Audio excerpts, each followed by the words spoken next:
What's up guys, this is part 2 of the video on how to kill KJ, but in this one we're going to be just watching a fight from KJ from a top POV to better understand what's going on. Before we start, I just want to say this is fighting KJ on the Excalibur server with the Eternal Gamers Guild, and this is probably also one of the last raids that we did, and since I was staff on Excalibur throughout the fight, it looks like I might have morphed some people into different models. So I'll point that out. I hope it's not too confusing. However, the main parts are you can see this is the very start of the fight. The three hands of the Deceiver are up. All of our raid group is here. It's hard to see in the video, but we have an invisible feral here and an invisible feral here ready to pick up the different mobs. So once I unpause the video, the timer has ended. All of our DPS are going to attack this one. Our tanks are going to pick up these hands and just drag them a little further away. The reason we're dragging them away is there's a range on the cast that they do, and the further away from the raid group, they won't actually hit everyone. So let's unpause and see what happens. So there, everyone is attacking this one. Our two ferals have picked up the other hands, and they're dragging them slowly away. Everyone DPSs this one down really quickly, and it dies before it even spawns a portal. At this point, you can see we have our feral on each side, and we've assigned one DPS to each side too, just to kill the mobs that come out of the portal. At this point, our DPS is going to split up, so all of our caster DPS is going to attack this one up here. All of our physical DPS, like our hunters and our melee, is going to attack this one down here, and that's what's happening right now. You can see the closer you get to the hand of the Deceiver, they will deal their Shadow Bolt volley to everyone. They are stunnable, but at this point, it's just kill them as fast as you can. If a portal remains up with the imps coming out of it, you just need to, even after the hand of the Deceiver is dead, you just have to make sure someone sits on the portal. You can see there's still a portal here, but it will disappear rather quickly. You just need to make sure to kill all the hands, or kill all the imps that come out. At this point, we transition into the first actual phase of KJ, and KJ's picked up or misdirected to the tank. In this instance, we're using a Fury Warrior. As mentioned, KJ does the same amount of damage, regardless of who's tanking him. So at this point, we're just DPSing KJ, everyone is spread, and we're waiting for our first set of Fire Blooms to be cast. So everyone is spread, everyone is DPSing KJ. There's the animation for Fire Blooms, and you could see these are at the Fire Blooms. There's certain members that have the Fire Blooms. These members were already spread good enough. These ones had to move a little bit just to make sure that they didn't give them to the rest of the raid. However, we are continuing to just DPS KJ while staying spread so we don't inflict damage to anyone with Fire Bloom. You can see this person was a little bit close and he was dealing damage. Once Fire Blooms are gone, we keep DPSing, and we're about to hit 70 or 85% when the first set of reflections spawn.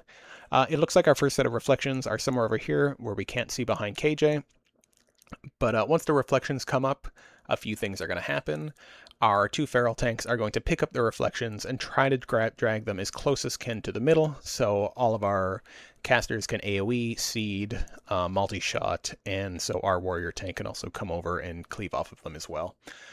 During the reflection phase, there is no damage directly from KJ to the tank. However, KJ will start throwing his shadow spikes, and that's what we'll be able to see what they look like right here. So here come the reflections. Here's two of them over here. It looks like two more got picked up over here. Our feral tank has grabbed them. He's going to try to pull them back, and KJ is now casting his shadow bolt. You can see, dodge the spikes, the shadow spikes. Look how slow they move. They're going to come to you. Just want to move out of the way. If they hit you, they'll deal damage to you, and they'll also apply a debuff to you to take 50% less damage. So we're killing the reflections now. Everyone's AoEing and killing the reflections while dodging shadow spikes. Soon as reflections are dead, or after a certain amount of time, KJ will enter back into the normal phase where he's going to stop throwing shadow spikes and he's going to start attacking the main tank again. At this point, we need all the reflections dead because we're about to get our first dragon orb. As you can see down here, this is the first dragon orb that just spawned. In the four corners of the room, you can't see behind this one, but there's these little green things. The one that has a dragon orb in it is the one that has this blue flame effect. So once all the reflections are dead, everyone stacks up, and our feral tank that isn't tanking KJ is going to come over and going to grab the shadow orb. So you can see everyone is stacked up in our stack spot. The feral is going to come over here. He's going to grab the dragon. He's going to blink once, and he's going to do the two buffs. Buff 1, you can see it breathe. Buff 2, and then everyone spreads. Shield orbs have just spawned, so now everyone is spread. We're going to kill the shield orbs, and then we're going to keep killing KJ. At this point, we're killing KJ until the next set of fire blooms come up. There's the fire blooms. Once the fire blooms are up, everyone is going to stack except for the fire bloom targets. Everyone is stacked. The dragon can now buff those 2 players, or all the people that have, that have stacked. And the fire blooms are going to be close around the group, but not actually in it. If the fire bloom targets are too close to the raid, they will deal damage to everyone in the raid. So everyone stacks up, they get the buffs from the dragon. Once KJ starts casting his darkness, this is the big raid-wide AoE that we need the dragon to protect us from. We're going to wait. As soon as you see the pink, then the fire bloom targets can get in. You can see now the fire bloom targets are getting in. And now it's just a rinse and repeat. Everyone is going to spread again. And we keep fighting KJ.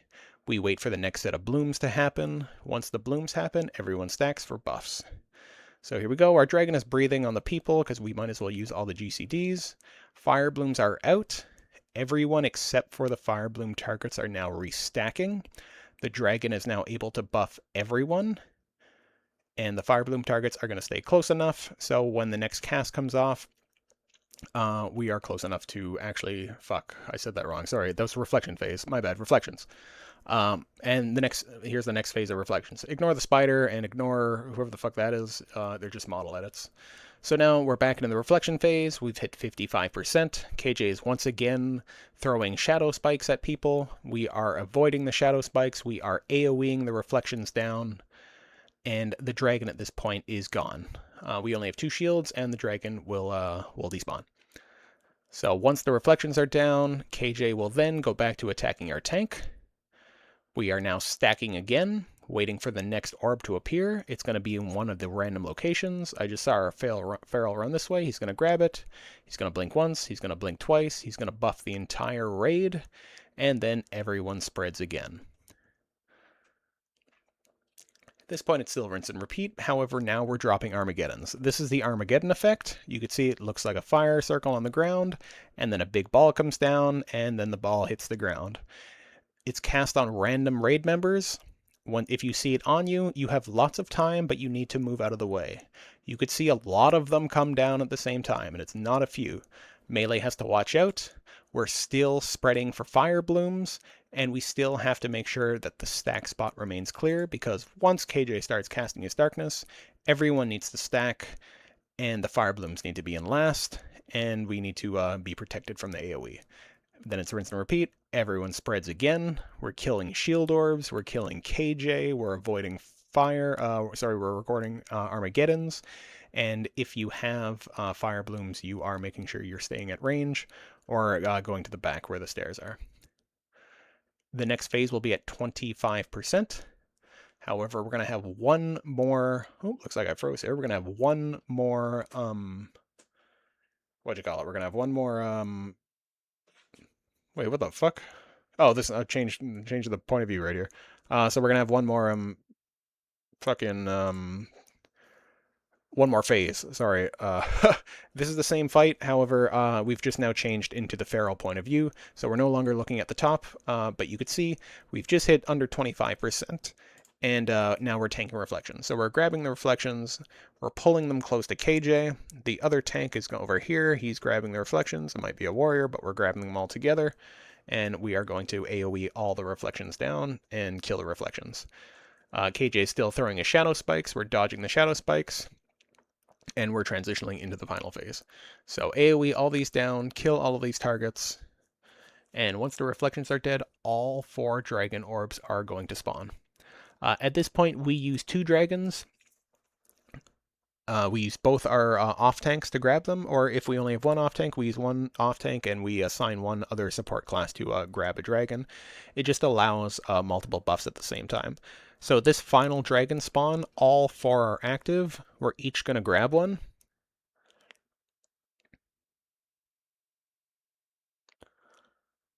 And it's rinse and repeat until KJ is dead. So you can see in this point of view, this is the stack spot. We are leaving the stack spot clear. No one is in the stack spot. We do not want to drop any Armageddons into the stack spot because we want to make sure that once KJ casts his big AoE, the stack spot is clear. If the stack spot has a bunch of Armageddons in it and we all have to stack there, we're all going to die.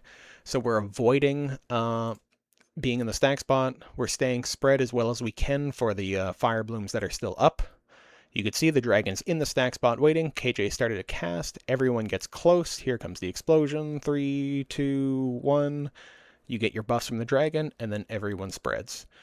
This is it until the end of the fight. We can fast forward a little bit. The dragon goes around, healing the people, or sorry, buffing the people.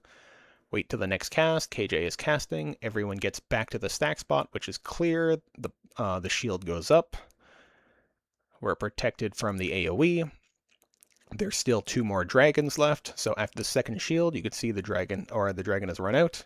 However, it looks like we're going to kill KJ. Actually, no, we still will actually probably need it. So now I'm going for the next dragon, waiting for KJ to cast. There's KJ casting his dark energy. Everyone's stacking.